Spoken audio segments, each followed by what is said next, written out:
Tere tulemast saatesse Eesti 100 loomaarsti. Mina olen Julia Aabram.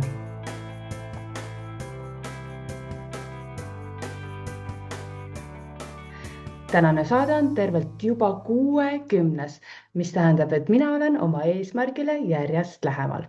Ja sul on olnud võimalus kuulata 60 erineva loomaarsti valdkonna inimese saamislugusid ja elutõdemusi.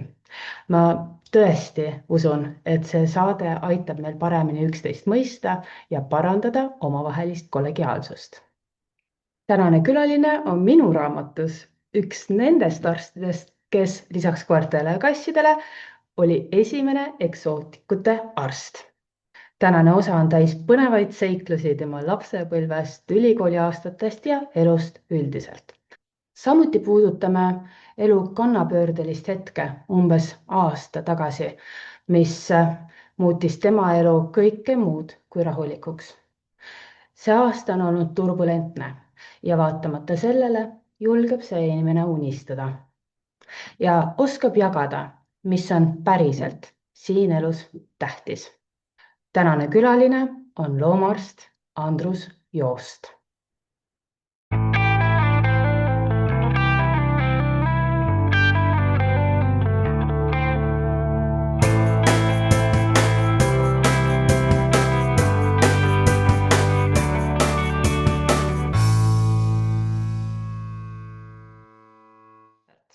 Ma jagaks oma niisuguseid esimesi peaaegu loomaarstiks olemise kogemusi, mis suuresti tegelikult toimusid kas Västriku loomakliinikus või Tatari loomakliinikus ja ma mäletan nii hästi, et ma nüüd korra nädalas reedeti ikka käisin seal Tatari kliinikus, vaatasin, kuidas loomaarsti töö käib ja mul on hästi palju positiivseid mälestusi seoses selle kõigega, sest et lihtsalt nii vahva oli, see kõik oli nii teistmoodi ja vaata, kui sa lähed ikkagi loomaarstiks õppima, siis sa tahad mingil määral veterinaariga praktiseerida.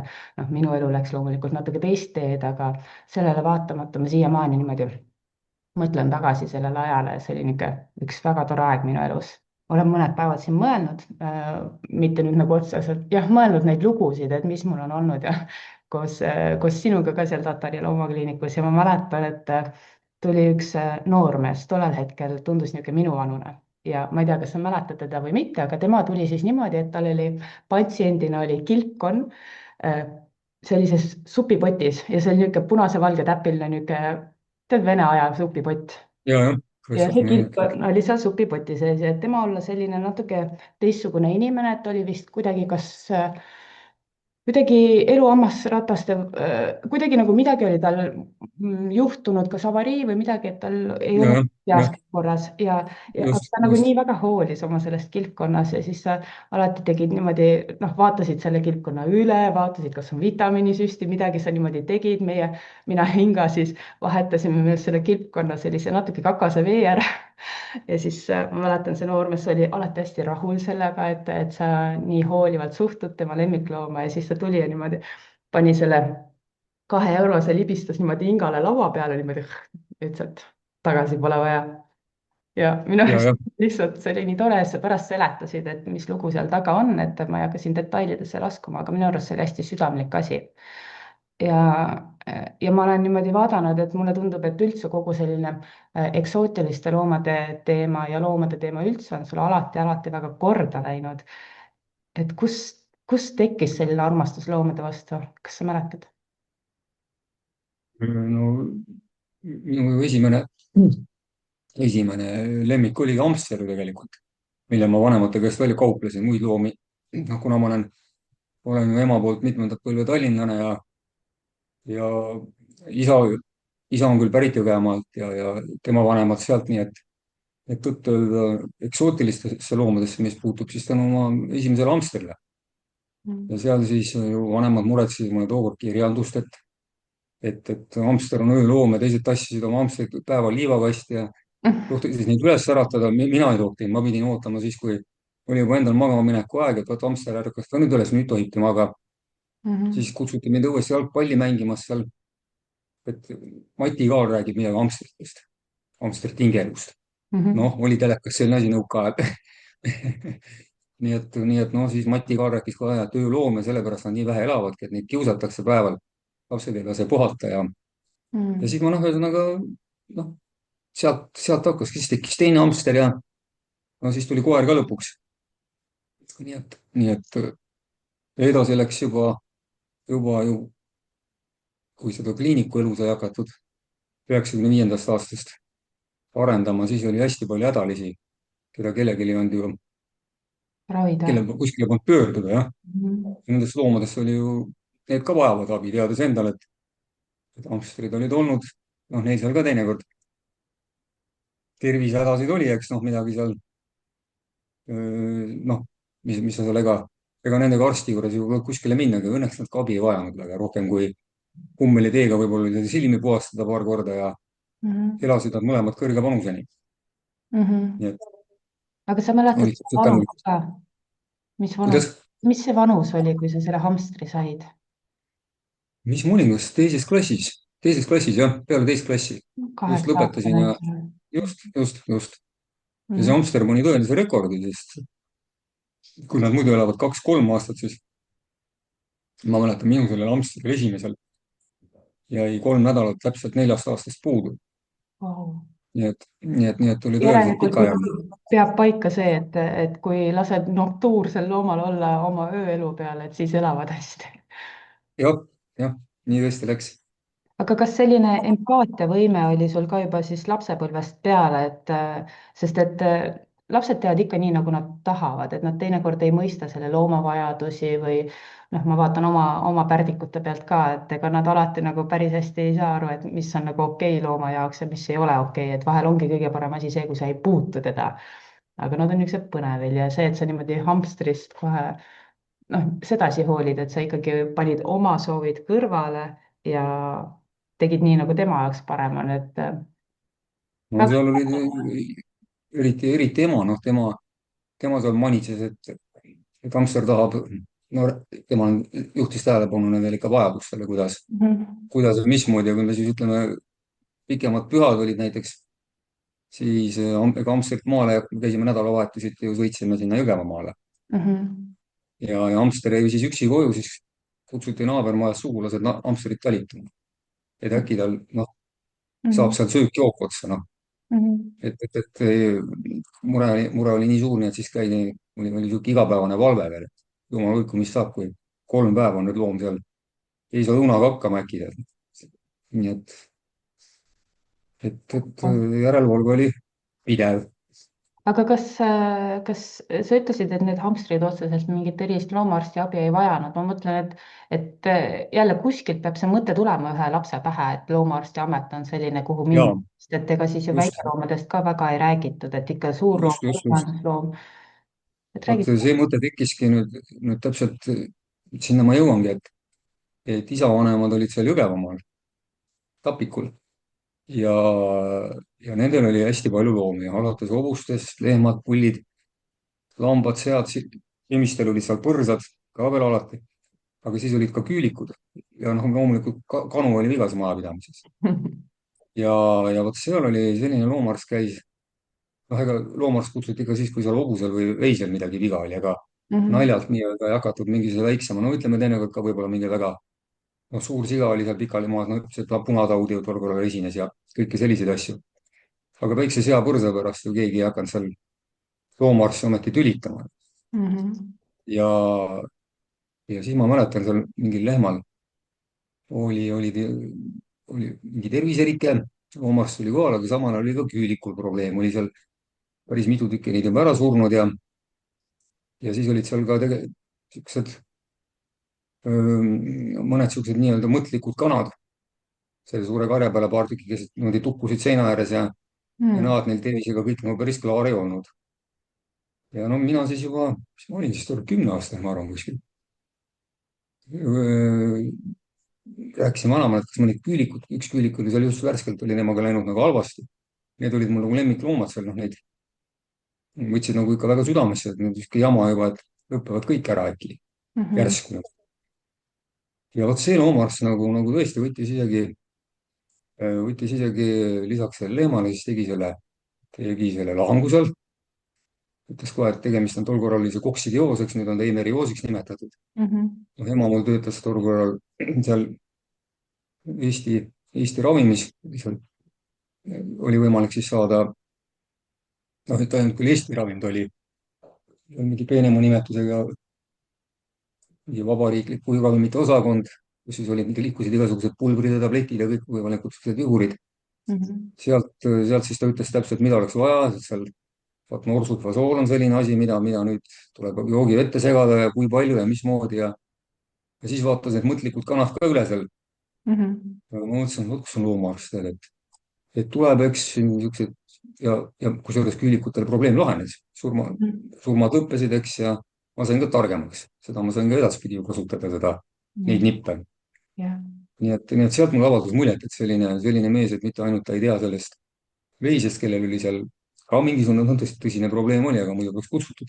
Mhm. Aga no aga tahtis teisi ka aidata. pluss, pluss veel, jah, ma mäletan, tol korral oli veel mingi 3 väikest põrsast oli, kellest üks siis vaakus ka seal põhu all hinge. ta oli just välja minemas ja ütleb lihtsalt põrsa seal, et see välja ei tule.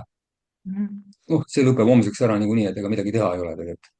no kui see oli seal see mentaliteet, et on lauda taga ka. Ja läks tõi autost mingi süsti, eks ta mingi penitsilliin või streptomitsiin oli, mis seal klaaspudelis ära lahustati tookord. Mhm. kannikas seda sai ja järgmisel päeval oli jalgel, nii Mhm. et jäi alles, nii et see avaldas ka muljet, et näed sa, märkas seda, kellele nagu ei osatud nagu tähelepanu pööratagi. Mhm. et jah, niisugune. jah, see kindlasti mõjutab ju ja noored inimesed on oma nooruses alati nii, neil on natuke kergem muljet avaldada ja need emotsioonid, mis jäävad alati ka hästi sügavale sisse.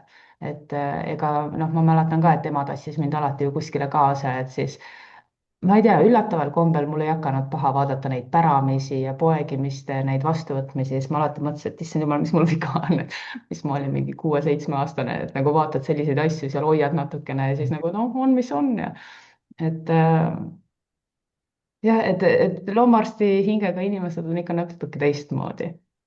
aga ma saan, ja see loomaarstiks saamise soov ilmselt jäi sul püsima ka seal keskkoolis, sest et mingi hetk oli vaja ju EPA-sse astuda. kas sa mäletad, kuidas see vastuvõtmise tingimused oli, kuidas see protsess välja nägi tollel ajal, milliste tunnetega sa sinna läksid?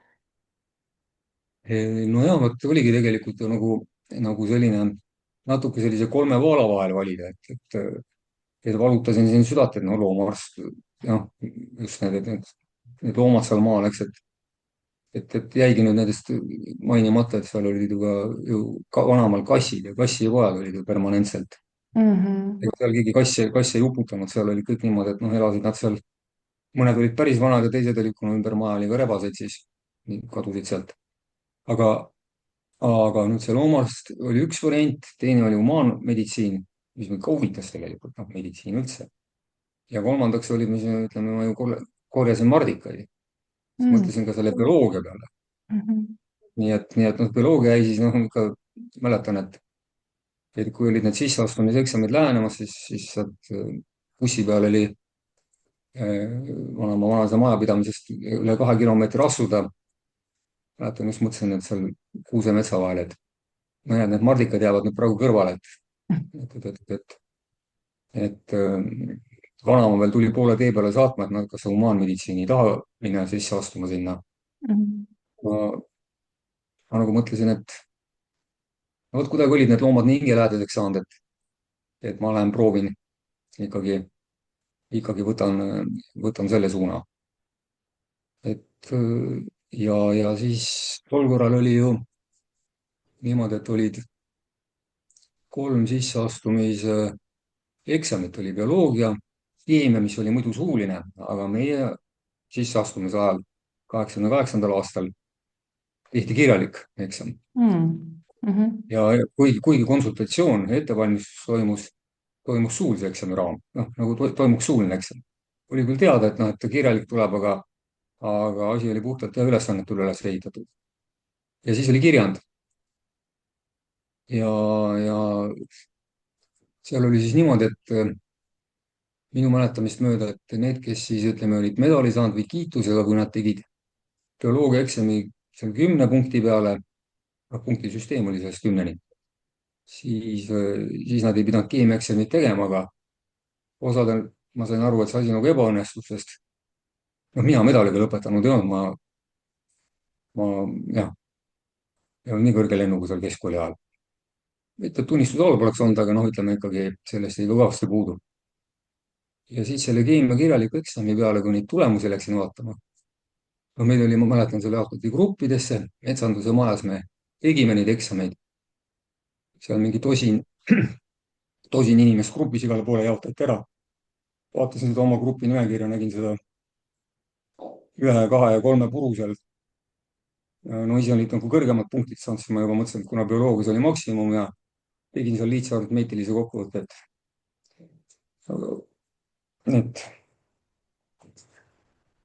et peaks olema sisse saanud küll kirjand kõva ära teha, noh, seda ma nagu ei peljanud.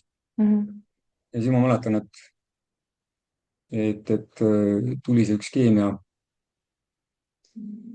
õppejõud sealt, tähendab isegi mitte eksamit nagu meie ka nii-öelda selles ruumis oli. Ütles, et see tüdruk, kes seal teie kõrval istus, mõelge, oli medaliga lõpetanud ja kukkus läbi. Ohoh, et nii et minu jaoks oli ka üllatus. aga tead, ma arvan, et seal on mingisugune oma loogika ka taga, sest et närvid on need, mis paljudel alt ütlevad, et nad võivad olla hästi akadeemiliselt edukad, aga vot närvidega hakkama ei saa. ja sellistes kriitilistes olukordades, no loomaarst peab hakkama saama, et ta ei saa päris niimoodi, et noh, nüüd ei tee midagi või et kus teadmised üles ütlevad, et võib-olla siis ei olnud õige loomaarsti materjal. nojah, eks ole, jah, niisugune selline üllatus seal tabas jah, et Mhm. nii et niisugused olid tol korral jah, need meie sisseastumised, kusjuures ega tol korral ju sa said astuda ühele erialale. ei olnud niimoodi, et ma panin paberid mitmesse kohta ja vaatan, kuhu need eksamid nagu Mhm. paremini õnnestuvad. ja tol korral oli ju ka ootas ju käsi pikal Nõukogude armee, et nii kui sa sealt oma eksamid tehtud ei saanud, siis ju Vaid saabus Podesta. jääb ära. Mhm. nojah, nii et see oli nagu sellega, et kilbiga või kilbil, et kui sa sealt läbi kukkusid, siis oligi kõik nii-öelda, et järgmist aastat nagu, et uuesti ei saa seda enam. ütleme, kui sul noormehena tervis korras oli, siis ja ära vingerdada ei osanud või ei tahtnud, siis said alles proovida 2 või 3 aasta pärast, oleneb, kuhu sa sattusid. nii et, nii et see oli päris jah. aga ega tol korral ei mõelnud selle peale, mõtlesin, et noh, mis seal ikka, et eksamit tuleb teha. Mhm. konkurss oli ka minu meelest üle 2 inimese kohale. noh, see on siis nagu ehtne selline, et no noh, ikka üks korralik saab sisse, teine konkurss. ei saa sisse. jah, täpselt. ta vist oli isegi kõvem kui arstiteaduskonna sel aastal. keegi tegi niisuguse statistika. aga vastu võeti vist ka oluliselt rohkem inimesi kui no tol tänapäeval. korral võeti 75 jah. No siis ikka enam-vähem suurusjärk on sama praegult ka, lihtsalt väga palju väljamaalasid. pooled on väljamaalased tänapäeval. okei, kas sellest esimestest õppeaastatest, kas see oli täpselt see, mis sa ette kujutasid või tuli selliseid üllatusmomente mingisuguste ainetega? sest et jällegi, et kui sul oli nagu selline suurem soov võib-olla väikeloomad ja võib-olla see tekkis alles millalgi õpingute käigus, et sa võid mind siin parandada, et õpetati ju suurlooma ja põllumajanduslooma. ei, mind see tegelikult ei häirinud üldse, sellepärast et ma mäletan, et see mõni klassivend küsis ka Tallinnas, et aga kuule, kui sa loomaarstiks lähed õppima, et siis sa pidi maale elama minema. ausalt öelda ma isegi nagu selle peale mõelnud, et no, Mm. mis sellest ikka on, noh, eks siis lähen, mind see nagu ei hirmutanud ausalt öelda, sest ma olin ju suved ja koolivahed ja nädalavahetused olin niikuinii maal seal Mhm. nende loomadega ju. aga, aga mis nüüd sellesse, sa pead silmas seda nii-öelda alates ühikaelust ja kõigest nii-öelda jah, kui sul on mõni tore ja lugu, mida jagada, kogemused, õppetunnid, siis ma, alati hästi toredasti vastu võetud, et just need lood. ja, ma mäletan, mina sattusin ju elama sinna Bettonisse. noh, seal need, kõik teavad, mis see beton seal. ja kuidagi meil 3. korrusel seal toas 343 elasime, see oli veel ainuke veterinaaride tuba, et ülejäänud olid seal kõik need, nimetasime maaparandajad ja mingisugused metsamehed ja kes seal nii-öelda valdav enamus nii-öelda sihuke tõsine isaste kamp. aga, aga ma mäletan, et meil oli toas esimesel kursusel, meil oli toas üks nari, ja 3 tavalist voodit. Lisaks oli ka kirjutuslaud selles betonitoas, noh, ega mm.. ta ju väga suur ei ole. väga väike ruum ja. Ja siis kuidagi, kui ma nina peal jalutasin, siis ülejäänud, vahepeal oli seal komandant käinud ja mind tagaselja valitud vabanemaks. ja tulen seal ja vaatan seal ukse peal seda, seda, seda värki, komandant läheb mööda sealt ja mis sa mõtled siin? ütlen, et noh, et neid voodeid on siin ikka küll, kuidas siia ära mahtuda. ära selle pärast küll muretse. Esimese kursa lõpuks viskate pooled välja. küsib, miks? spoti saate. Mm. nii ka läks, nii et esimese kursa lõpuks jäimegi toanaabriga kahekesi, kellega me ka lõpetasime. nii et Mhm. 3 tükki 5-3 läksid, said juba 2 esimesel kursusel taliga ja, ja, ja, ja, ja üks toanaaber KP ajalooga. nii imelik, kui see ka ei tundu. Oh, päris et huvitav lugu niimoodi. aga selle kursavennaga hoidsite siis kokku ilusasti kõik need 5 aastat? ja temaga me suhtleme praegu aktiivselt, nii et Mhm. aga mingid ta küll põnevad, loomaarstina ei tegutse, aga, aga, aga jah, et jah, et äkki on mõni põnev lugu veel jagada ülikooli ajast, et õppejõududega seotud näiteks alati on niisugused toredad no kursakaaslastega, mingisuguste pättustega, millega te hakkama saite, sest nüüd on juba nii palju aega möödas, eks ole, et keegi ei mäleta. ja karistused on kõik aegunud. ma mäletan seda, et tol korral oli see Vigatimets tali ju ja siis oli jälle niimoodi, et see eksam oli võimalik saada kirjalikult ära, oli võimalik tali juurde kukkuda siis nii-öelda, kes seda tehtud ei saanud, läks.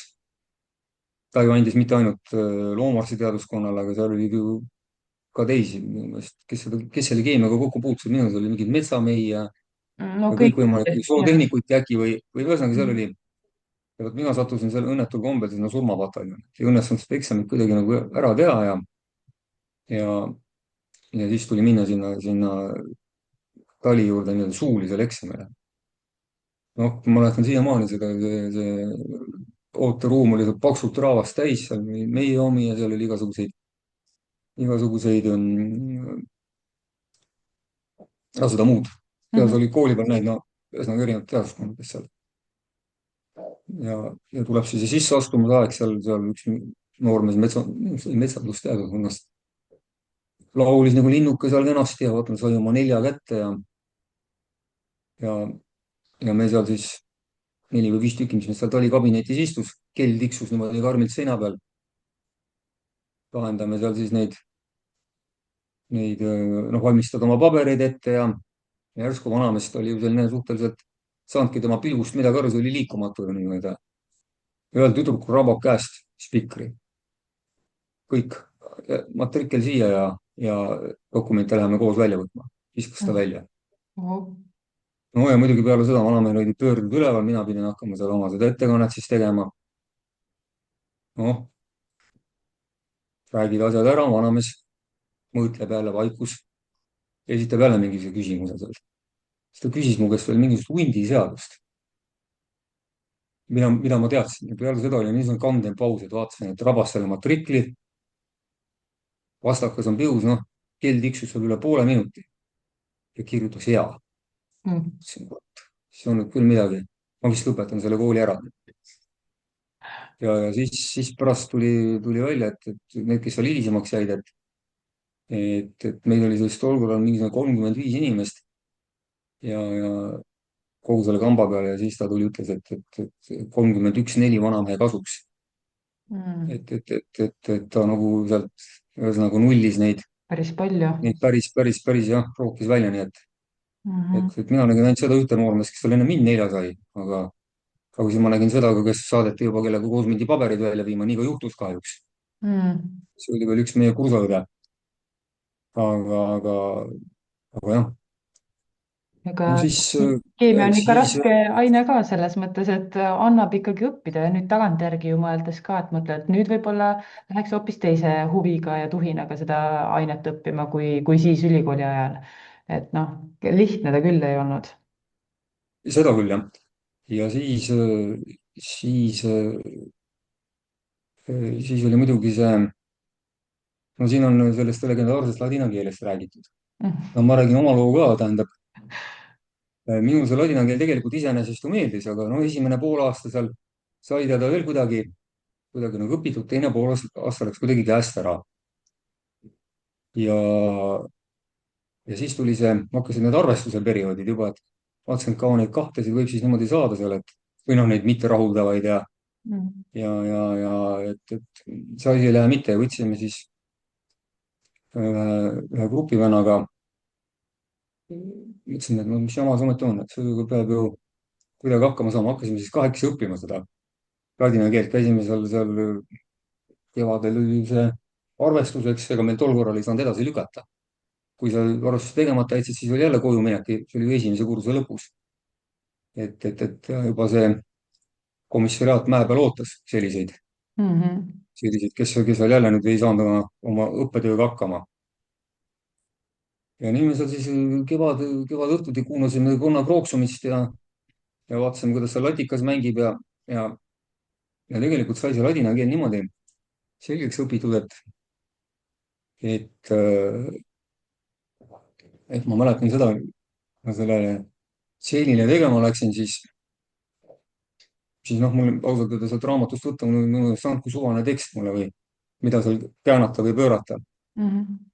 ja siis ta mulle ütles, et teie olete küll endale selle asja nüüd niimoodi selgeks teinud, et teiega võiks seda ladina keelt edasi õppida.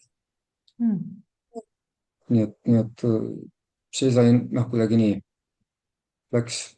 ja tõesti, noh, ma mäletan seda, kui selle momendi nagu pihta said, kuidas need asjad seal käivad, siis oli tõesti lihtne. nii et, aga kas nii et õppejõud ise ka aitas nagu päriselt õppida või õpetas nii, et oli arusaadav? ikka, tegelikult ikka seesama värk oli, noh, nii nagu ma siin kõikide mure kuulen, ega meil oli samamoodi raskustes oli vaevlesid, et seesama naisterahvas ka. täpselt Jane, ikka, aga noh, Jane, jah. ja, ma ütlen, temaga et ta on jah, ikka mitu põlve loomaarst niimoodi kohe ära just, just, traumeerinud selle just, ladina keelega. just, et temaga jah, oli selline lahenes see asi sedapidi, aga, aga mis muidu, ütleme niimoodi, no meil olid kõiksugused toanaabrid tegelikult, noh, iseenesest ju sellised õpihimulised, et ega meil, ma mäletan, seal ütleme niisuguses, kiusid oli meil vist esimesel kursusel, ma pean päris ühikas, vist paar tükki oli ainult ja see oli ka siis, kui sess oli tehtud nii-öelda. sellepärast, et need olid ka niisugused iseenesest viksid üliõpilased ja sellised ka see toonaaber, kellega me siis lõpuks noh, selle kooliga ühele poole saime, aga ega seal ka teised need ei olnud mingisugused rumalad tegelikult. ja ikkagi selline raamat pihus tulid seal, ütleme, igaüks meist oli ise grupis, eri ajal need koolid lõppesid, tunnid.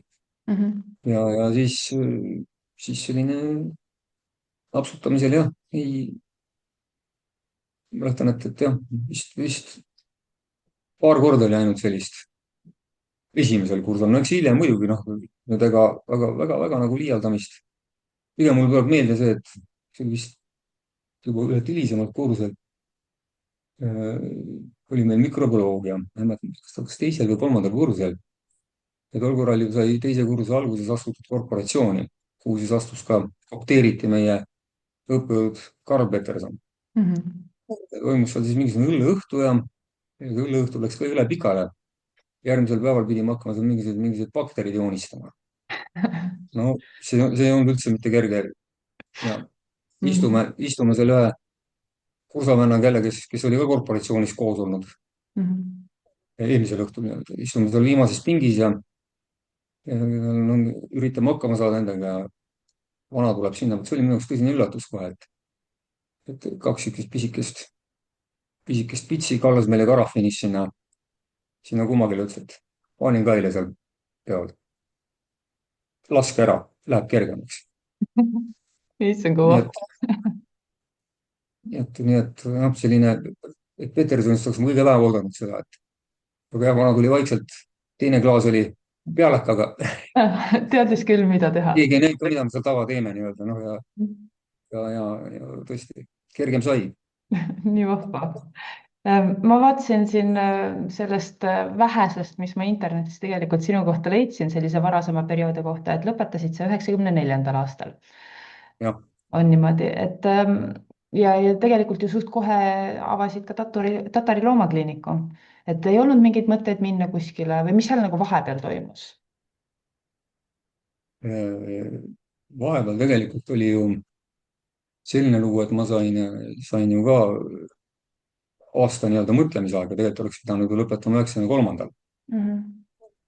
ja, ja siis juhtus selline asi, et tol korral pidi ju riigieksamile minema. noh, ma olin nimekirjas eesotsas ja mäletaks, ma oleks seal pidanud olema seal mingi teine, kolmas, esimene. aga Mhm. tavaliselt, kui need eksamid olid, siis meil noh, oluline, et rühm läheb ju peale ja meil olid seal rühma vanem, kes alati tahtis olla esimene ja tema oli nimekirjas üldse kuskil tagapool ja meil kellelgi ei olnud selle vastu, kui see nii on. Mhm. ja siis ma käisin veel küsimas sekretäri käest, et kas sellest on mingit probleemi, et kui ma ei vahetan kohad ära nii. ta ütles, et ei ole, peaasi, et keegi on kohal. et noh, et mitte niimoodi, et hommikul peavad kohal olema 5 inimest ja, ja, ja kohal on 4 näiteks, Mhm. et no ja läksingi sinna nii-öelda no kuskil seal viimase kolmandiku hulgas. aga komisjonis oli see nakkushaiguste eksam, esimene riigieksam ja alaots oli just seal, luges hommikust Postimehest lehes seal laua taga ja küsib, et kas teie kohta ära jaoks mingid kellaajad ei kehti. ja Mhm. ma nagu headuline mõtlesin, et noh, mis seal ikka, et ma ju tulin kohale, et minu, minu, minu teada ju summa ei ole nii liidetavate järjekorrast. Mhm. ja selle peale, et teie arvate niimoodi. ja siis ta niimoodi ära peitiski, et ega ma aru ei saanudki, miks ma sellest läbi kukkusin. Oo. mis tähendas ju seda, et ta ei saanudki sel aastal lõpetada. Mhm. ja siis,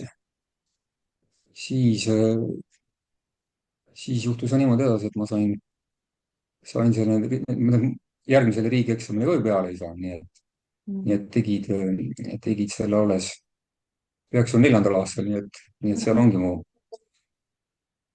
1 aasta kadu. 1 aasta jäi. aga mis sa seal vahepeal tegid?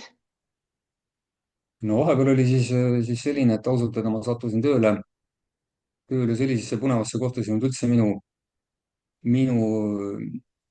minu idee, ma poleks elu sees osanud arvatagi, et ma sattusin tööle Tallinna lihatööstusse. Teate, ja kui põnev. sattusin tööle sinna, jah, sattusin tööle sinna pooleks aastaks loomaarstina ja pärast siis äh, vastuvõtu arvamusosakonna juhatajaks. ja, ja, ja kuna üks minu korbikaaslane üldse pakkus välja, et noh, et tööd sai otsitud, aga valge diplomiga, kes siin, noh, valge diplomi ma sain. Mhm. et sa põhimõtteliselt oled nagu kursuse läbi kuulanud, aga sul ei ole ju tegelikult ikkagi, mille alusel tööle võtta. Mhm. no ja siis, aga temal oli idee, et lähme seal proovime, et vot lihatööstus otsib äkki. no oligi otsinud, aga olid juba mingi venelase sinna tööle saanud, ütles, kus te varem olite ja noh, ma rääkisin seal oma selle, loo ära. no temal oli tol korral diplom olemas, aga mina läksin sinna lihtsalt, ma ei teagi, selle pealoomaarstiga rääkisin lihtsalt noh, nii-öelda kurva saatuse. no ja ta siis ütles, et vaatame, mis teha, nad tulebki õhtul telefonikõne. et ütlesin, nüüd teeme niimoodi, et võtan teid tööle, aga selle valge paberi peidame seifi ja lõpetate selle kooli järgmine aasta ära, aga tulete meile tööle. Mhm. no ja siis niimoodi oligi, et saingi nii-öelda, hakkasin loomaarst, olin seal pool aastat seal klassikalises, tõesti lihakombinaadis nii-öelda selles, kus nägid igasuguseid kõige karmimaid asju, milles Mhm. ma poleks nagu osanud, mida sa võib-olla jah, onu Aaduga käisime seal korra veterinaalekspertiisis Tartu selles, aga, aga tegelikult jah, see oli ka niisugune kogemus, ma muidugi teadsin, et ega mul sinna nüüd nagu see nüüd unistuste töökoht nüüd küll ei ole, aga noh, andsin endast parima ja küll mind ei tahetud sealt, sain ma ju selle diplomigi kätte ja siis ei tahetud mind sealt kuidagi tulema lasta. Mhm. Et ma ikka, et jätke ikka jalg ukse vahele ja meil on ikka, ja sellest kujuneski pärast ka niimoodi, et see seltskond, kes noh, Tallinna Lihatööstus ju lagunes, aga sealt tekkis veel, siis ma töötasin juba Tataris, aga oli ka üks Polmjose nimeline lihatööstus. noh, kus ei toimunud enam, seal toimus nii-öelda liha ümbertöötlemine ja produktide, produktide valmistamine. ja siis nad kutsusid mind tööle, et kas ma käiksin seal kontrollimas neid nii-öelda Mhm. enesekontrolli plaani aitaksin koostada seal niimoodi iganädalaselt. noh, siis seda oli ligi paarkümmend aastat. et jäi sihuke lisaks sellele loomakliiniku tööle käisin seal siis vorsti söömas. see on üldse mitte nii-öelda vaatasin, näed, millest. ja muidugi veel üks põnev asi unes, et tegelikult lihatööstuse raames, et ma ju siiamaani tegutsen nende lammastega ja nii. lammaste nende verepreparaatidega. ehk siis no meil on väike, noh, löön kaasa sellises osaühingus nagu mikrolabor Mhm. ja no mina olen seal loomaarst, puhtalt nii-öelda tegelen loomade tervishoiu ja verevõtmisega, turustamise ja preparaatide valmistamisega tegelevad teised. Mhm. aga see lammaste esimesed lambad saidki tol korral muretsetud sealt Tallinna lihatööstusest. nii et konveier sai pandud teistpidi käima, et kui me kunagi õppisime, et kes see lihakombinaadi väravast sisse sõidab, see sealt väljub ainult vorsti või mis iganes Mhm. produktina, siis oli valvuritele mõningase meeleea eest, mis juua kannatas, toimus see liikumine ka teistpidi. Mhm. nii aga et siis sai valitud paremad isendid või sealt sai kuidas? loomulikult parimad valitud ja siis sellest ongi jah, ütleme, ma ei oleks ka nende mikrobioloogidega kokku puutunud muidu, kui ma ei oleks siis olnud sel ajal seal tegel, sest nemad otsisid just neid lambaid, et kellelt neil oli suuremaid koguseid vaja, kui noh, muidu oli ju selles äh, noh, vetlaboris oli ju ka oinas. Mhm. aga noh, seal oli, kasutati ainult seda ühte looma, aga nendel oli vaja ikkagi suuremat noh, valikut. seal läks ikka iganädalaselt, ka praegu läheb ju liitrite kaupa. Mhm. et nii et, nii et selline töökoht tekkis sealt ka veel juurde, Mhm. tänase päevani. et mitu rauda tules ikka kogu aeg, eks ole? just on jäänud jah niimoodi, et sihuke, noh, praegu neid loomi on selline pealt 60. Mhm. et sihuke grupp, ma kunagi julgesin seda konsulendile nimetada, et meil on, et mida ta mulle lambakarjale soovitaks ussirooks, siis katkestati nüüd poolelt sõnalt, et Eestis me hakkame karjaks nimetama loomi alates 200 isendist, et see ei ole mingi kari. see on nagu metsasalu ja mets, eks ole, et kust maalt see jah, mets tuleb. just, nii et sul on grupp lambaid. jah, aga see Tatari loomakliinik, et kuidas see üldse nagu oma alguse sai, sest et ma niimoodi ähmaselt mäletan, et ta oli Interfarmi osa jah, hästi jah, pikalt on ju, ja kas oli, issand, mis see võis olla, 2008, kui Tatari jah. loomakliinikust sai nagu Tatari loomakliinik nagu sinu kliinik või ma mäletan valesti? ei mäleta, sa isegi jah, mäletad täpsemini kui mina.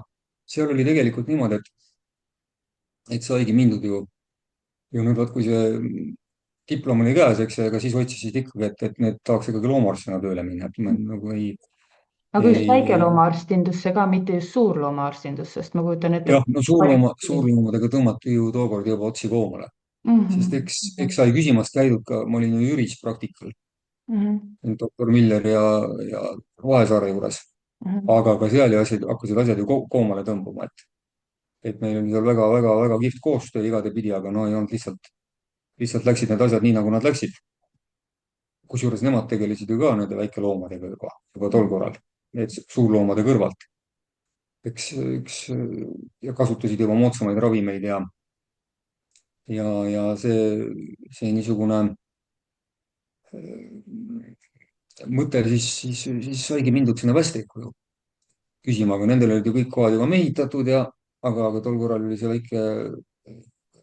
väikelooma business'il hakkas ju tuul purjedesse puhuma. ja just. Ja siis loodigi selline uus üksus sinna, et noh, läheb siis kuidas läheb, sinna Tatari tänavale. Mhm, Et me olime algul seal päris Tatari 20, siis oli selline poolkeldri korrusel. mhm, Sisehoovis, üsna selline nähtamatu. Meil polnud algul ju, sai isegi muretseda, et see silt pimedal sügisõhtul välja paistaks, see lamp, no sihuke varre otsas muretsetud, et ta sealt ikka silti ka valgustaks, et keegi sealt Tatari tänavat üldse näeks, kuhu mhm. tulla. Et ja noh, ega seda reklaami ka, reklaam oligi siis põhimõtteliselt oma tööga sa seal tegutsesid nii-öelda.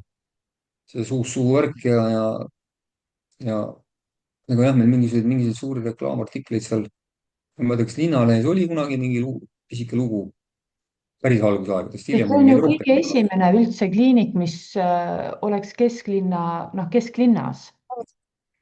Tol korral oli veel tegelikult ka Tamara Konn, oli päris kesklinnas, minu meelest oli, Ja tema ma oli olen vist kõigepealt Müürivahe kuulnud tänaval. temast. Mhm, Ta oli Müürivahe tänaval üldse ja pärast ta siis tuli Kentmani tänavale.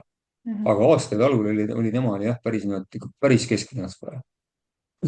No aga ikkagi see aga on no nagu me väga ka hea. väga jah, me temaga väga kokku ei puutunud, sest kuidagi noh, tema ei seganud mind, mina teda, kui puhkusel oli, siis saatis oma patsiendid mulle, ilmselt läks siis vastupidine liikumine toimus sinna.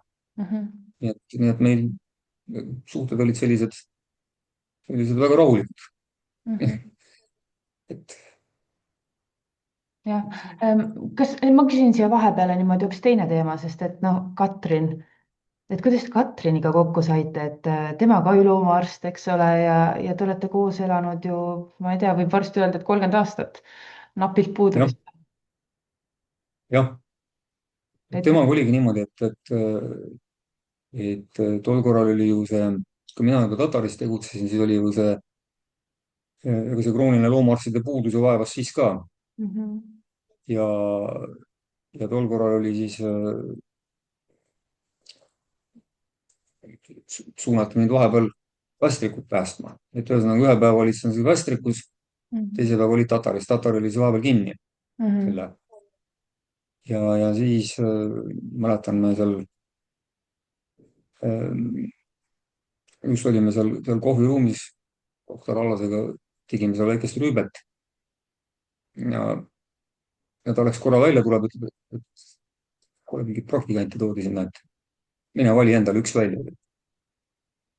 Ja siis sealt nagu esimest korda ma Katrinit nägingi ja sealt see suhtlus siis pihta hakkas, et noh, et sai sellest Tatarist räägitud ja siis nad juba koos, ma mäletan, koos Kelly Lomperiga nad tulid. Ja siis nad olidki mitu aastat olid mul Tataris praktikal. mhm, Et sealt see asi siis nagu pihta hakkaski, et noh, see kõik uued suunad temale meeldis ka, kõike uuendusi ja ikka teeme ja lõikame ja kõike paremini nii-öelda, noh, et mhm, ja siis oli ka seda võimalust nii-öelda rohkem nagu, et kui sul on inimesi, kellel käed liiguvad ja mõte töötab, siis on ju lihtne edasiarendust teha. mhm. nii et sealt see asi nagu liikuma meil hakkas. no ja nüüd on sellest kujunenud jah, Või te olete üks abielu ja kooselu jah. väga, väga äge tandem, ma ütleks, et just niimoodi koos kahekesi seda kliinikut seal vedanud ja toimetanud ja et see on äge. jah, Täpselt nii nagu üks abielu ongi, eks ole, muudkui edasi jah, tõusudest ja mõõnadest ja jälle tõusudesse. just. Räägi oma loomaarstiks olemise aja kohta seal Tataris, et nii nagu mul see üks väga elav lugu oli, et sul on kindlasti neid väga-väga palju ja ma ju tean, et sa lugusid rääkida oskad ja väga eksootilisi loomi oled sa kindlasti oma kliinikus näinud, sest et enne kui ma üldse aru hakkasin saama Eesti veterinaariamaastikust, mina ei teadnud ühtegi loomaarsti peale sinu, kes võtaks vastu eksootilisi loomi ja linde ja kõike. no tähendab, meil on seal, mul tuleb võib-olla päris algusaegadest meelde, me oleme kalu ka mõne korra opereerinud, ohoh. aga ma mäletan seda, et sinna tuli veel vanaste tatarisse üks soomlane ja tal oli siis video kaasas, Mhm. et temal on niisugune väärtuslik kuldkala ja kuldkalal on kasvaja. Et kas sellega annaks midagi teha? No ma mõtlesin, et tõesti, et kasvaja oli seal nii suur ja vaene kala ei saanud nagu õieti liikuda, kuna ta kergitas ta kõhu ülespidi nii-öelda, Mhm. et kasvaja oli seal peapiirkonnas. Ja siis see no raskuskese selline, paigast ära, eks no ole. just raskuskese oli paigast ära ja mõtlesin, et tõesti niisugune reibas kala näeb iseenesest välja, et võiks ju proovida. Mhm. ütles, et ta tuleb nädala pärast uuesti Helsingist Tallinnasse, et on terve Helsingi läbi otsinud, keegi ette ei võta seda kala teha. Mhm. no ja siis ta kohale saabus. Ma mäletan veel, et mingi supitaldrikus sai see kala siis, ega noh, narkoosi polnud tal seal millegagi teha, lihtsalt ta üle elaks selle värgi. Mhm. supitaldrikus sai teda seal taltsutatud, siis see uudis moodustis, sai sealt pea küljest ära võetud ja kala eluselt omanikule tagasi antud. siis kui arve esitamiseks läks, siis ta, mäletan, see oli tol korral veel, mõtlesin, mis ta käest küsida, et natuke karmima numbri peaks, et 100 krooni oli tol korral siis. ja siis ta seal kutsus taevaseid appi ja andis $100. ütles, et üks 100 krooni, nii et, nii et üks, ma mõtlen lihtsalt, ma lihtsalt nii elavalt kujutan ette, kuidas reaalselt ühe kalaga seal supitaldrikus toimetati. Ja see on nii naljakas, aga jah, ega tollel ajal, ma ei tea, mis see aasta võis olla, eks ole. no need olid 90-ndad jah, Jah, et jah. nii-öelda jah, aga muidugi neid on seal jah, eriti nende, no meenub see nende roomaaedadega on probleem olnud, et siin oli üks kaastamm Kunde, kes seal oma kassidega käis, aga tal olid maad ka lisaks. ja siis ta pidas kodus ka mürkmadusid. oli Mm. tal seal üks valge huul odapea, niisugune rohelist värvi ja tollel oli probleem seal suuõõnes. et oli sinna siis, ega esimesel hetkel aru ei saanudki, mis tal seal on, kas tal on nüüd kasvaja, mingisugune mädakogum. aga no juba see, et ta süüa ei saanud ja ütleme, valus oli tal ka, nii et tuju tal hea ei olnud. Mm. ja vaja siis kuidagi neutraliseerida ta mõneks ajaks, et kontrollida, mis seal suus toimub. Mm. no aga seal omanikul õigupoolest oli seal üks abiline. see oli just endale ühe käe kipsi kukkunud, ta tuli oma selle argiga ja vaatasin, et ta kuidagi saab enne selle maogist ise pihta, kui me saame selle ohutult lõpule viidud, selle protseduuri, sest ega ausalt öelda natuke vaatasid ka, et madu tõesti sedavõrd mürgine, et kui nüüd salvata saad, siis polegi nagu suurt midagi teha. Mhm. et ja, ja kus hädaeksalt kõige suurem, seal abi kõige lähem. ja seal abilised koristasid parasjagu ja vaatan, et tolmuimeja seisab seal nurgas püsti. see madu sihuke sale ja pikk, eks, et võtan selle toru. madu tahab ju varju. torkasin selle nina alla, näed, see puges upsti sisse. Mm. sabast kinni ja ta ju ringi keerata ei saanud ennast. Jah, jah. anesteesia keresse ja, ja, ja, ja siis tekkis järgmine küsimus, et kes meist siis seda nagu opereerima hakkab. Katriniga kahekesi olime, eks, et lapsed olid pisikesed. Katrin ütles, et tema teeb, kui mina hoian. Mhm. no ja siis oligi niimoodi, et selle ähm, selgus, et õnneks oli tegemist noh, sellise ulatusliku mädakogumiga. Mhm.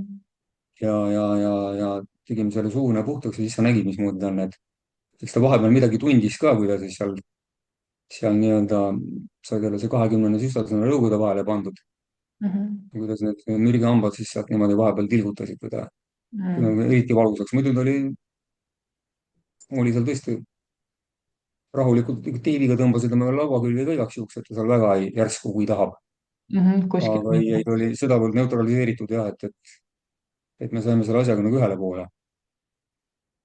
ja no siis oli muidugi nagu need kandvad pausid tekivad ja eks, et ega ta oleks ju suhteliselt elutuna sealt minema. Mhm. mõtlesin, et no ilmselt temaga tont teab, et jahtus seal maha või mis tast siis saab, aga siis 2 päeva pärast tuli kõne, et kõik on väga hästi, et oli tal asunud hiiri tappa, Mhm. et mida talle siis seal söödeti. Mhm. et ja siis oli, mäletan veel üks jälle selline, minu meelest oli siis sama omaniku tegelane, mingisugune Vietnami puurassit, kellel oli siis isa seal tegelasel oli siis suguorgani väljalangemine tal. ja see oli just niimoodi veel, et me olime puhkuselt tagasi tulnud, et keegi teda ette ei tahtnud võtta ja seal oli natukene, pidi seda tema mehe au siis korrigeerima, et sealt kõike polnud võimalik enam päästa, et aga õnneks niisugune paariline organ. Mhm. ja aga vot seal tolmuimeja meid enam ei aidanud, sellepärast et selle peanupp oli niivõrd suur. Ei läinud läbi, jah? selgus naabermajas, kus praegu see käis kõva ehitustöö ja oli jõutud siis tualettide rajamiseni. Ja seal olid need püstakutorud, vaatasin, et sinna see kaalikas läheb ilusti, sobitub. küsisid töömeeste käest, et seal jooksid nende detailidega ringi, et kas ma võiks nagu laenata. küsisid, milleks mul vaja on, eks mõtlesid, et ma annan lolli nalja, aga, aga toru nad mulle andsid. ja siis rakendasime sama meetodit, kõik ilus, tore, aga kui me tööpäeva lõpetasime, siis olid need töömehed juba lahkunud, eks ma läksin seda detaili tagasi viima. kohale nüüd mingi noor härra, selgus, et see on töödejuhataja. Mhm. see läks kohe niimoodi kulm kortsu ja ots kigiseks, et hakkas seal kogelema, et ma ei saa aru, ma ei saa aru, ma ei saa ühest asjast aru. ma küsin, millest aru ei saa, kuidas see detail teie kätte sattus? ma ütlesin, et jumal, las ta jääda, et see on teie detail ja ma, milleks me seda kasutasime sihtotstarbeliselt, ma talle rääkima ei hakanud. jaa. kas on mõni selline patsient või klient olnud, kes on sulle kuidagi niisuguse mitte lihtsalt kustumatu mulje jätnud, aga õpetanud midagi, kas iseenda kohta või elu kohta? et sul on kindlasti palju patsiente, kes on mitut looma sinu juurde toonud, ma mõtlen nagu põlvkondade kaupa ja neil, on, et mõni ei selline on küll, minu meelest on päris huvitav. et on ikka, sest ega neid on ju tegelikult palju, kes ütleme, käivad nüüd juba, tulid vanaemaga ja, ja nüüd on juba isegi need lapselapsed, et nendel on Loomad. juba lapselapsed või lapsed nii-öelda. et võib-olla tuleb lihtsalt see on, kas see nüüd haakub selle küsimusega päris, aga lihtsalt sihuke huvitav aeg tuleb kunagi Tatari algusest jälle meelde, et jutt läheb küll jälle raha peale, mis ei ole minu jaoks nagu üldse see nii-öelda esmatähtis olnud nii-öelda, et kuidagi see nii-öelda jah, see on sihuke kehva rahaküsija üldse, aga, aga see selleks. aga ma mäletan, et noh, sihuke õhtune aeg, tahaks juba koju hakata minema ja ega me tol korral ei registreeritud seal, neid registreerimise ette ei olnud, kõik, kes uksest sisse tulid, eks noh, sa pidid ju vastu võtma, et on Mhm. neid patsiente nii palju ja rääkimata sellest, et sa neid nüüd nii-öelda minema loobid. vaatan just, et see on mingisugune memm seal, noh, vaevu saab endaga hakkama, selline väiksemat sorti koeraneis, kes juba ennustab, et seal nagu ei laene kõik asjad väga kergesti. ja noh, sai siis seal, ma mäletan, et need asjad kõik ära lahendatud, loomulikult läks see aeg seal kõvasti üle juba ja memm uksest välja lõpuks saadetud ja korraga kõik asjad nii-öelda ühele poole. Läheb siis mõnda aega mööda ja tuleb mingi noor härra oma bulldogiga ja ja siis ma ei mäleta, mis seal eriti midagi tõsist ei olnudki seal. lahendasime need asjad ära, läheb inimene uksest välja, ma vaatan laua peal on jäetud 500 kroonine. ütlen, et unustasite selle maha. ei unustanud. vanaema käis siin, ütles, et pidi normaalne koht olema, on küll, et see on teile. Mm. nii et väga see oli ka tollel ajal päris niisugune, suur raha, jah. jah, kas, et kas see hetk, kui tekkis võimalus Tatari loomakliinik nagu päris enda omaks teha, et kas see otsus tuli kergelt? tähendab, selles mõttes tuli ta küll, et see panustamine ju noh, et noh, jagada nagu suurema seltskonnaga ja ütleme, kes kui palju panustab, et selles mõttes ei olnud ta keeruline. Mhm. ütleme, see nii-öelda, et kas ma nüüd hakkama saan, seda kahtlust ei olnud hetkekski. Mhm. et aga eks seal oma sünnitusvalud ja värgid, noh, nagu Absoluutselt. iga niisuguse protsessi puhul, Ja kus et õppida aga seda äri juhtima ja äri üldse ajama, jah, et kulud ja jah, tulud peavad ikkagi olema balansis ja selles mõttes ei saa teha tööd niimoodi, et endale miinusesse kogu aeg, mis tõenäoliselt on ka keeruline, kui sa ütled, et sul on alati raha küsimisega olnud raske, et siis jah, äri just, ajamas mingi hetk sa pead nagu võtma selle täpselt, julguse kokku ja hakkama küsima sellist asja. just, täpselt nii ongi ja et siis ei ole enam kuskile vaadata ja kedagi süüdistada, Mhm. et sina oled siin kulutanud Mhm. ja raha välja viinud, vaid siis on ainult endale otsa vaadata. nii on jah. aga läbi selle protsessi, mis olid niisugused head tõed, mis selgeks said? ei no eks tõesti see, et sa vaatad seal hinnakirja, tõesti, mitte 2 korda aastas, vaid vaatad sagedamini, vaatad 4 korda üle ja vaatad, kuidas siis, mida kannataks kuskilt tõsta ja küsid ka töötajate käest, et kus meil annaks nagu pigistada, mõtled ise, kus kokku hoida, Mhm. et kas kõike seda, ütleme, mida nii-öelda saame kõike seda lubada, eks, et tore on ju telekast vaadata ja kolleegidelt kuulata, eks, et milliseid soodustusi või kuskilt midagi saab, aga reaalne aju on hoopis midagi muud sageli.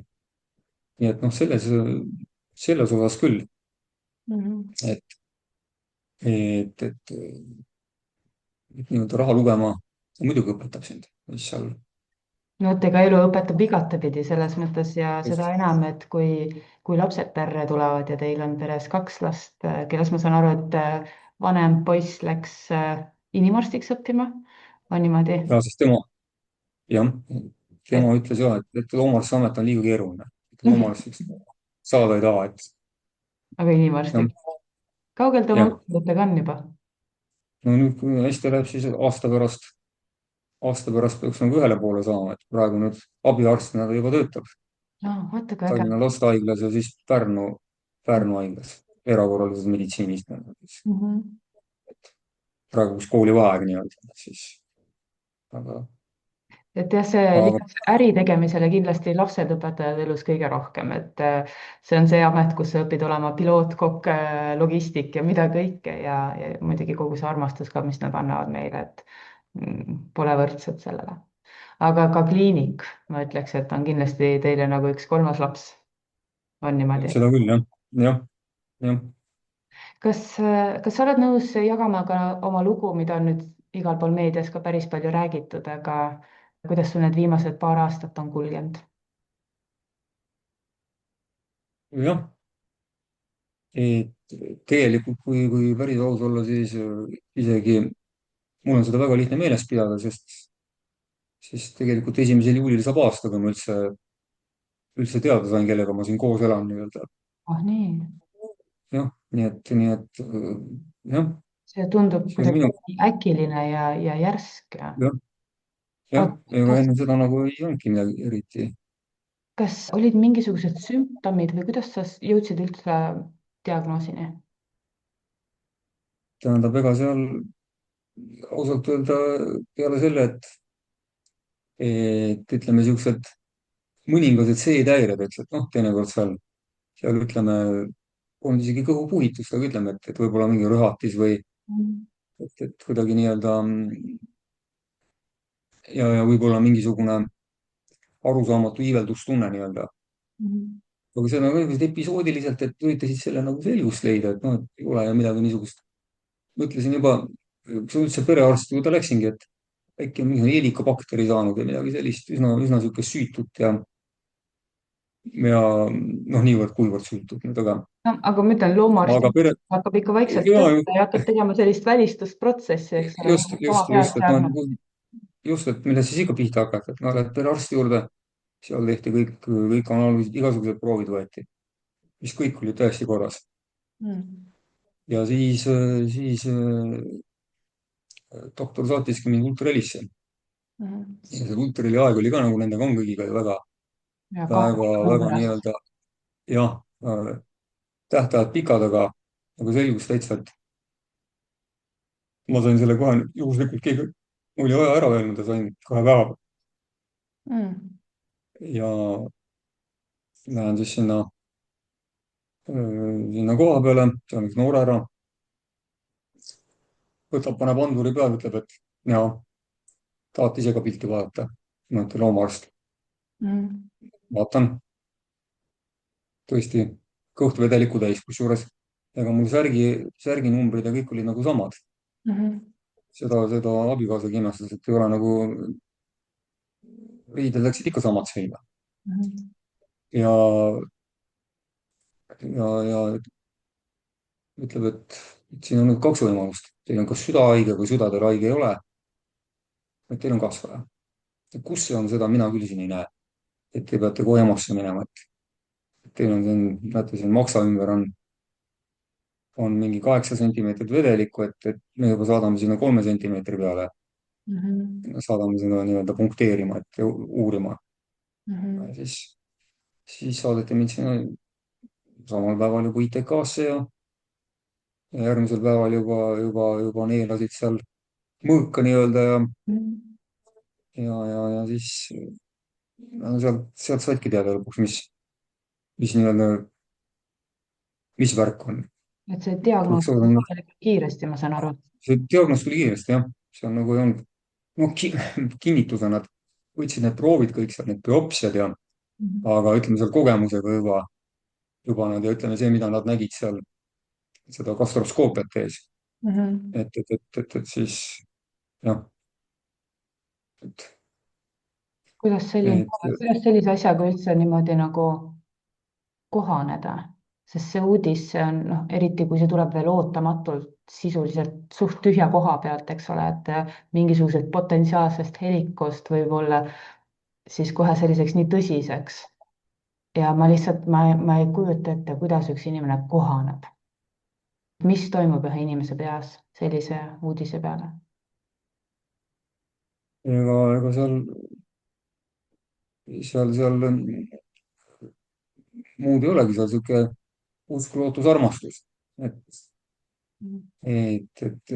usk, et paremasse homsesse ju, noh, lootus ja kõik need, mis armastusse puutub, siis eks, et kõik see pere ja tegelikult kolleegid ja kliendid, see on tegelikult meeletu kogus inimesi, kes asusid toetama. Neil oli, kes hakkasid, ega siis minust ei olnud ju mingisugust abipalvujat, et hakake mulle nüüd jumala hoidku mingisuguseid annetusi tegema. selle peale jälle tulnud, nii nagu minu kunagine tööle asumine esimesse töökohta, millest ma ka rääkisin. et täpselt samamoodi oli nüüd, kus hakkasid kõik, meil oli just see kursuse kokkutulek, kursuse pealt rahvas hakkas korjama toetuseks nii-öelda ja meeletu kogus kliente, kes kõik tõesti siiamaani igapäevaselt on mitu inimest, küsivad, kuidas mul läheb. noh, ma tööl käin edasi, sest kui tervis vähegi võimaldab, et nüüd kodus valvata ja oodata seal, ma ei teagi mida. et see nagu ei läheks ka mitte jälle.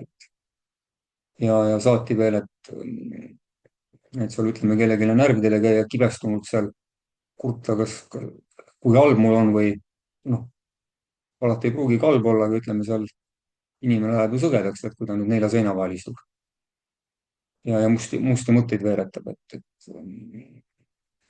selles mõttes see toetus, ütleme sotsiaalses plaanis, see aitab nagu edasi nii-öelda ja hoiab nagu mõtte värske.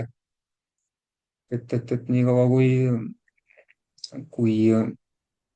kui saab, siis niikaua ma seda tööd teha üritan ja ütleme, see pirukas, mille nüüd siin elu on praegu kätte andnud, seda niisuguste väikeste tükkidena süüa siis, mm. et vaadata, kas noh, noor ära lõpetab, eks, et varsti ja ma loodan. ja, ja peretütrel on nüüd tuleva aasta 9. klassi lõpetamine, et kuidas sellega läheb, nii et niisugused väikesed eesmärgid ja sealt siis edasi. Mm. 5 aastaku plaane nüüd muidugi ei tihku nüüd päris teha, aga ega välistatud ei ole seegi, nii Mm. et eks näha ole. jah, sest ma mäletan, et see tuli kuidagi, see uudis, kui ta hakkas sotsiaalmeedias ka niimoodi väga tugevalt levima, see tuli kuidagi nii ootamatult ja ma mäletan, et mul niimoodi, et ma nagu, no see ei saa tõsi olla. Ja siis nii nagu iga normaalne inimene käib läbi igasuguse leina puhul sellised 5 staadiumit, eks ole, siis ma mäletan, ma olin nii pikalt selles eituses, et nagu kuidas see võimalik on, et sinusuguse inimesega, kes on ka ju maailmale nii palju andnud, nii palju head teinud loomadele ja, ja siis nagu ühtäkki selline asi. ja ma kujutan ette, et see kindlasti ka sinu sisemuses ja võib-olla ka pereseltsis tõstis väga palju ümber igasuguseid väärtuseid. mis, mis on see õppetund, mida siit saada kogu sellest kadalipust, mis sa oled siin nüüd aasta aega ju päris korralikult tammunud ja ei ole alla andnud? et no eks ta sellist kannatlikkust ja leplikku meelt selles, seda küll, et ütleme siin, et aega nagu kellegiga siin nüüd ütleme, et ülitseda ja mingisuguseid intriige punuda, et seda nagu ei ole, et selle peale ressurssi raisata lihtsalt. Noh, meil on alati sihuke väga harmooniline pereelu olnud, see õnneks on tõesti, tõesti tohutu toetuspunkt, kui sul on nagu kodus korras. et tagala on kindlustatud, vot see on muidugi esimene asi, mis nagu aitab kohe. ja kui siis, eks, et sellele kõik see muu veel ja noh, nägemine ja just see vastutus, et kui paljud inimesed on nüüd noh, tõesti pannud õla alla, eks, et mitte, et nüüd enne oleks kuidagi siis teinud üle selle sammuse, Mm. et aga nüüd on see vastutus veel suurem, sest nemad ju ka usuvad ja loodavad. Ja kui mina ei usu ega looda, siis ma olen ju neid alt vedanud kõiki. Mm. Nii et nii et siin tuleb üritada nii kui vähegi kannatab edasi minna. Mm. absoluutselt, üks Ja korraga, eks ole, nagu sa ütlesid, et üks pirukatükk tüki jah, haaval. korraga. Jah, jah, jah. mis on see õppetund, mida sa jagaksid teistele või mis on see, mis sa tahad, et teised sellest kogu praegusest sinu elust ja väljakutsetest kaasa võtaks või aru saaks?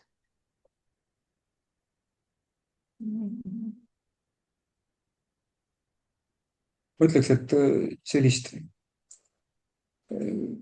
leplikku meelt ja ütleme, et kolleegidele sellist kollegiaalsust ja ütleme alati võiks igaks juhuks mõelda, et see on täpselt selline amet, et kus ämber võib meid oodata iga päev, Mm. iga kell kedagi. Et enne kui midagi ütled või teed, et enne mõtle 10 korda. et võib-olla jah, sellist järelemõtlemist, Mm. kainet meelt, et analüüsi enese kallal. ja mida sa sooviksid iseendale? no vastupidamist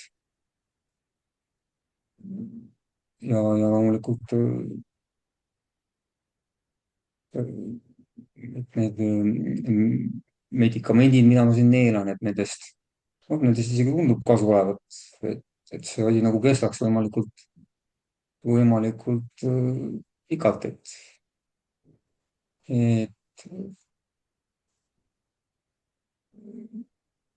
oleks nagu võimalikult kaua nagu tegutsemisvõimeline ja nii-öelda saaks enesega hakkama.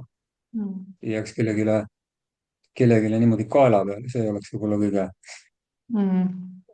enesega hakkama saamine oleks see kõige olulisem minu jaoks. kas ja kuidas üldse inimesed saavad sind aidata veel tänasel päeval? kas, millist abi saab pakkuda, kui keegi soovib seda teha?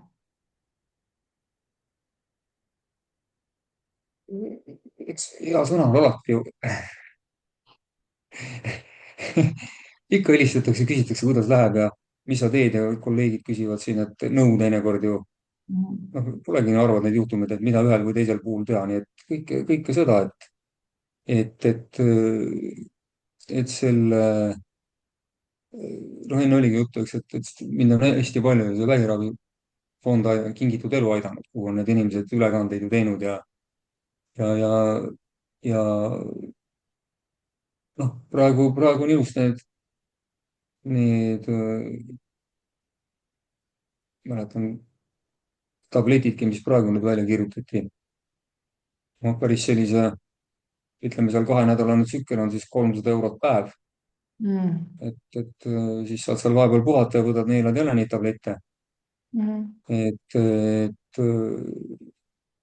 aga, aga nagu ma ütlesin, et see ei ole nüüd, et hakake mulle siin kullakoormaid tassima. sihuke hea sõna ja toetus noh, see toetus on tajutav ju. kui inimesed sinust hästi mõtlevad, siis see jõuab ka kohale. Mhm. et halba ei soovi, siis on ju, seegi on ju Ja, abiks. väga et väärt mõtted ja ma soovin sulle isegi veel midagi julgemat. ma soovin, et sa näed kõik oma lapselapsed ka ära. Andrus, nagu sa ilmselt tead, kuna sa oled varasemaid osasid ka kuulanud, siis iga osa lõpeb küsimusega, mis on hästi individuaalne. ja see küsimus, mis täna kukub sulle, on üllatavalt asjakohane ja see kõlab järgmiselt. mis on see asi, mida sa kunagi väga väärtustasid, aga nüüd enam ei väärtusta?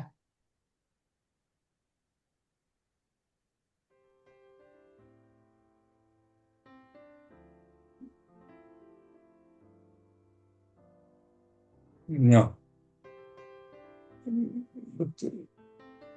jah, siin võib olla nii-öelda laiemalt seda mõelda just, et võib-olla kui,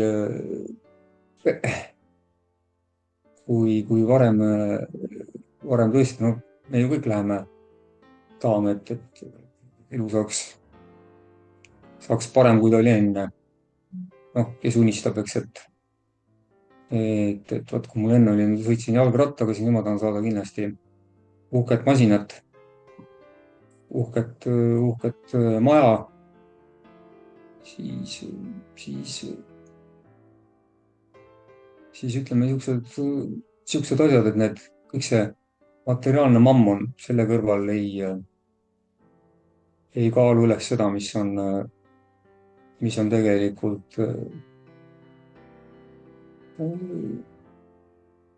ütleme, kas enda moraalne kompass. sellised normaalsed suhted, olgu need siis perekondlikud või sõbrasuhted. et, et see on nagu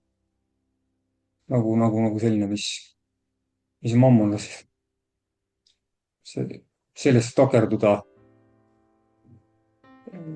ja saati veel, ütleme, kui peaks kellegiga veel sellepärast tekkima mingisugused tülid või vaenamine, et see küll ei ole nagu üldse asja väärt.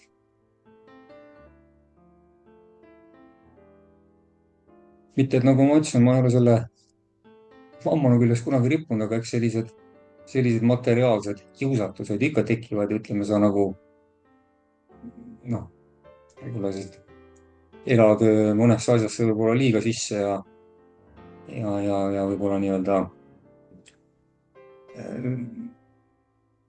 kuidagi võib-olla pühendud mõnikord süvenenud vales suunas. Aga noh. Ja elu vaat õpetab, eks ole. Ja tore, kui on inimesel oskus ja võime vaadata, vaadelda, kuulata ja õppida ja mitte ainult enda kogemustest, vaid ka teiste inimeste kogemustest. Ja ma olen sinuga väga nõus, et see materiaalne loomulikult tore ja äge ja kui see aitab elu paremini elada, siis jumala eest. Jah, ta on oluline, muidugi. Aga jälle, et ikkagi see pere ja sõbrad ja need suhted, need on need, mis tõesti annavad elule rohkem värvi kui ükskõik mis materiaalne asi. Ja kindlasti see toetus, mida sa oled tundnud, küllap see ka ikkagi kõikide nende heategude eest sulle nüüd kuhjaga tagasi tuleb, nii et ma tõesti soovin ja ma loodan, et kogu see ravi aitab kiiresti, aitab hästi ja püsivalt. Ja et nagu ma enne ütlesin, et sa näed kõik oma lapselapsed ka ära. Aitäh. Jah, muidugi. Ma loodan. Absoluutselt. Ja aitäh sulle sinu väärtusliku aja eest, et sa niimoodi istusid siin täna minuga ja rääkisid juttu, et ma olen väga tänulik selle eest. Aitäh ka sulle. Tore oli.